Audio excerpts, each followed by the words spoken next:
Dinda, Anggun, Duri, Ari, hadir semua?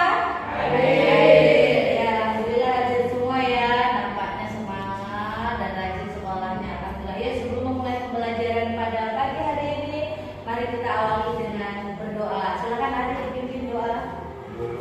Ya, sebelum kita mulai pembelajaran berdoa mulai.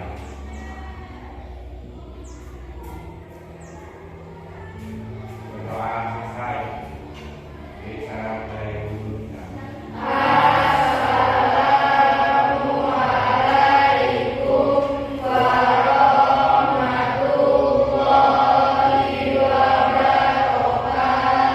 Waalaikumsalam warahmatullahi wabarakatuh. Sebelum mulai pembelajaran, mari kita awali dengan membaca surat pendek. Kita baca surat Al-Ikhlas.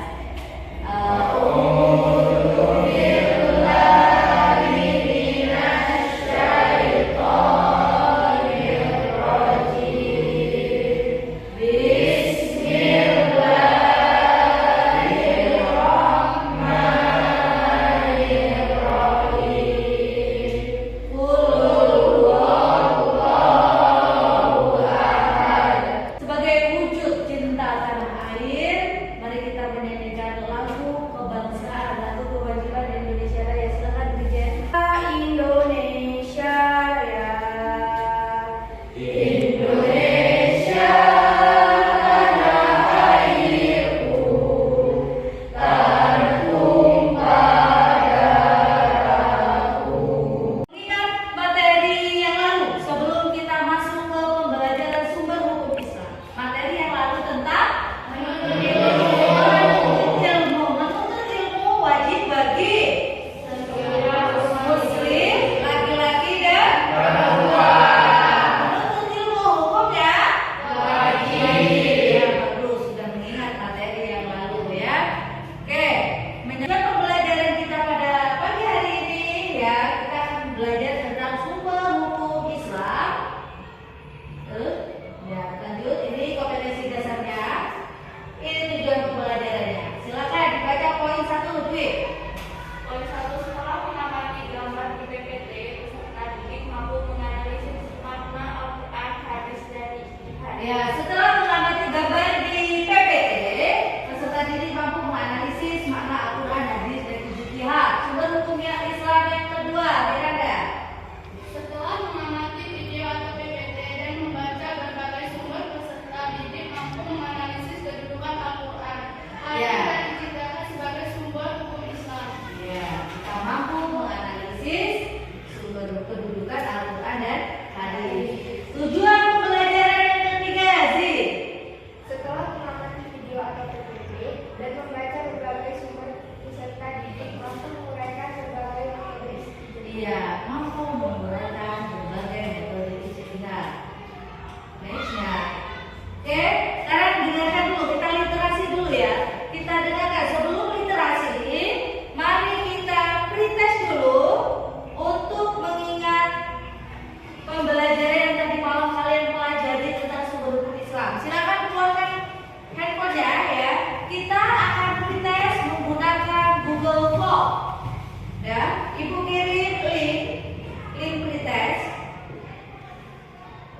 bagus ya. Silakan kerjakan dalam waktu 5 menit. Ini hasilnya langsung muncul. Di hasil pretest 60% nilainya di atas KKM, berarti 40% belum tuntas. Nah, setelah nanti kita belajar, tolong dipahami. Semoga nanti 99% lulus ya. Amin. Oke, lanjut. Materi perhatikan ke depan. Kita akan literasi sejenak. Ini nanti untuk kalian menganalisis ya. Ini nanti dianalisis. Next. Ada peta konsepnya di sini. Tentang sumber hukum Islam ada 3: Al-Quran, hadis, ijtihad. Lanjut. Sumber hukum Islam. Nah ini ya, Al-Quran, hadis, ijtihad. Jangan salah urunannya ya. Terus Al-Quran. Al-Quran dalam bahasa Arab qara'a yaqra'u qara'an. Apa artinya? Kailah, bacain kai. Istilah Kalam Allah yang diturunkan kalam Allah yang diturunkan pada Nabi Muhammad SAW melalui malaikat Jibril. Terhimpun dalam satu mushaf dimulai dari surat Al-Fatihah dan diakhiri dengan surat An-Nas. Bernilai ibadah bagi pembacanya. bernilai ibadah bagi yang membacanya dan yang mendengarkan pun mendapat satu ayat kita membaca berapa pahala kebaikannya? 10. Ya, kalau alif lam mim ada berapa huruf? 13. Berarti berapa kebaikan? 30. Insyaallah ya. Nanti sampai di rumah langsung buka mushafnya ya. Langsung baca Al-Qur'an. Yuk, next. Kedudukan dan fungsi Al-Quran. Al-Quran memiliki fungsi sebagai apa deh? Sumber hukum pertama dan utama. Sumber hukum Islam yang pertama dan utama. Pedoman dan petunjuk hidup bagi manusia. Ya, pedoman kita. Penyempurna kitab-kitab sebelumnya. Sebagai penyempurna. Wahyu Allah yang diturunkan kepada Nabi Muhammad SAW. Ya, dia. Mukjizat terbesar Nabi Muhammad SAW. Ya, dia berakhir mukjizat terbesar Nabi Muhammad Sallallahu Alaihi Wasallam. Next, oke. Nah, kedudukan dan fungsi dari kandungan Al-Quran. Di dalam Al-Quran ada akidah, syariah, akhlak, sejarah, dan ilmu pengetahuan teknologi. Next. Sekarang hadis. Apa sih hadis? Dinda? Hadis Adalah segala perkataan, perbuatan, dan ketetapan yang bersumber dari Nabi Muhammad SAW. ya, segala perkataan, perbuatan ya, ketetapan yang bersumber langsung dari Nabi Muhammad Sallallahu Alaihi Wasallam. Hadis ya, yang harus kita jadikan sumber hukum Islam yang kedua, yang menjelaskan sumber hukum Islam yang pertama. Sumber hukum Islam yang pertama secara umum, secara global, dijelaskan di hadis secara umum. Ya, next. Oke, terus lanjut. Di sini nanti ada kedudukan. Oh, pembagian hadis. Hadis dibagi di dalam materinya ada qauliyah, fi'liyah, takliyah. Qauliyah jadi perkataan, perbuatannya, perawinya,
berkaitan dengan akidah tadi ya, yang di dalam Al-Quran menjelaskan tentang satu akidah ya.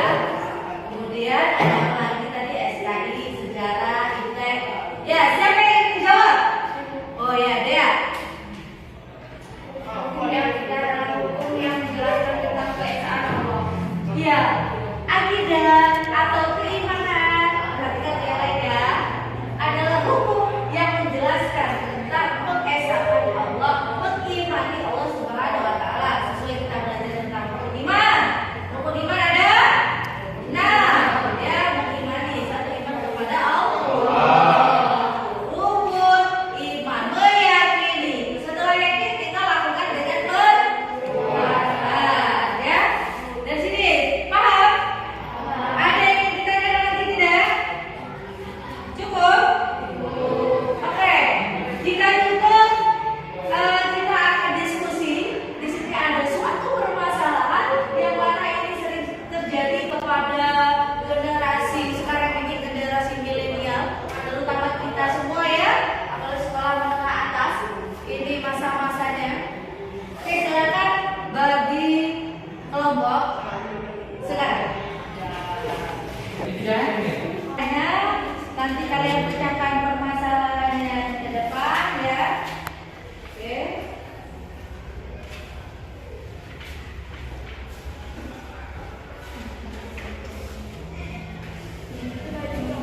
Sudah? Nah, di sini akan dijelaskan ada 3 gambar. Gambar pertama tentang novel, gambar kedua tentang analisis. Di sini mengapa? Ya, mengapa zaman sekarang, anak zaman sekarang, zaman milenial saat ini enggan untuk membaca Al-Quran? Mengapa minat baca Al-Quran itu kurang? Silakan kalian cari solusinya biar minatnya ini bangkit lagi, biar tidak novel handphone yang dibawa kemana-mana ya. Oke, ibu kasih waktu 10 menit dari sekarang. Oke, silakan untuk kelompok 1 mendiskusikan hasil diskusinya. Ya, ke depan.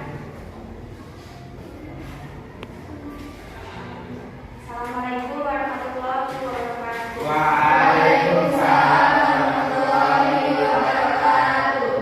Dari gambar tersebut dapat kami simpulkan bahwa bentuk upaya peningkatan minat belajar yaitu dengan cara menasehati melalui perkataan dan memberikan motivasi serta memberikan teladan yang baik dengan mencontohkan membaca Al-Quran dan mengajarnya membaca Al-Quran.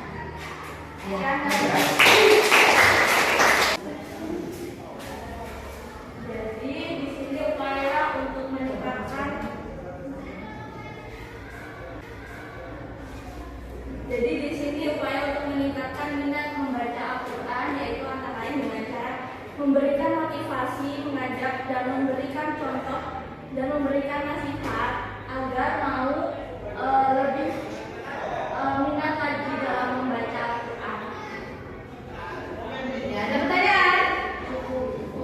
Ibu nih yang mau bertanya, gimana kalau teman kita diajak tapi dia diajak tapi enggak untuk mengikuti karena yang ngajak enggak memberikan contoh, itu bagaimana? Oh, sebagai memberikan contoh, sebelumnya kita juga harus mengoreksi diri kita. Sebenarnya kita mau nasihatin orang lain tapi diri kita sendiri enggak mencerminkan itu. Jadi kita harus memperbaiki diri kita sendiri dulu, baru kemudian mengajak orang lain bersama kita. Betul.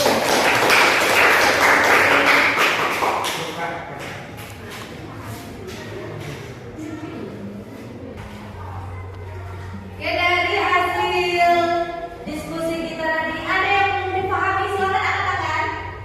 Iya, bagus, angkat tangan semua. Si Anggun.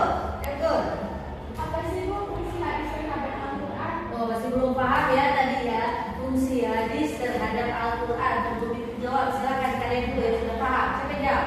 Ya, Di. Fungsi hadis terhadap Al-Quran adalah menjelaskan ayat-ayat Al-Quran yang masih bersifat global atau umum. Iya, betul. Saya. Ya. Fungsi hadis terhadap Al-Quran adalah menjelaskan ayat-ayat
global